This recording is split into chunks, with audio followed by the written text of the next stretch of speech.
back to Wealth Wednesday. My name is Bryant Stone, Chief Investment Officer of Polimeni Tax and Financial Group. Appreciate you guys coming on for another episode. Last week we talked about what is a Roth IRA, a few of the different nuances in investing in a Roth IRA. Today what we're going to talk about is what is a brokerage account, okay? A lot of you probably heard of it.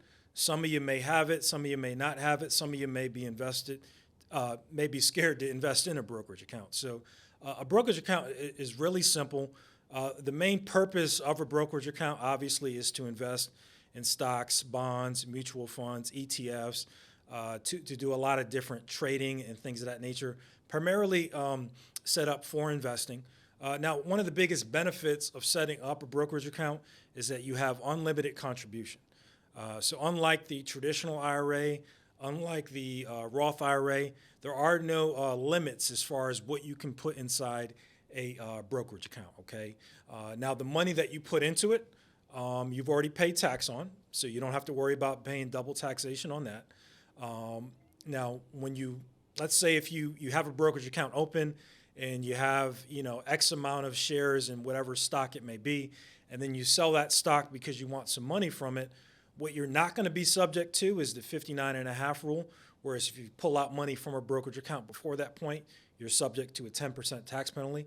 So unlike the Roth IRA, unlike the traditional IRA, you won't be subject to that 10% tax penalty. So in a sense, in a brokerage account, your money is fully liquid, so you can pull money in, put it out, don't have to worry about being subject to an extra penalty.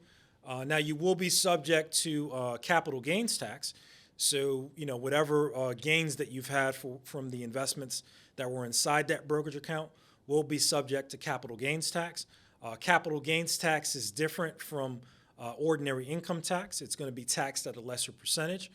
So having a brokerage account inside your portfolio may be something from a taxation standpoint, from a liquidity standpoint, that may be right for you. It may not be right for you. But it's another way for you when we talk about creating wealth, we talk about building for retirement. It's another account type that you can have to do that. Obviously, once again, like we always say, make sure you consult with your financial advisor. Make sure you consult with your tax advisor before investing in one. And once again, guys, appreciate you guys coming on. We'll see you again next week.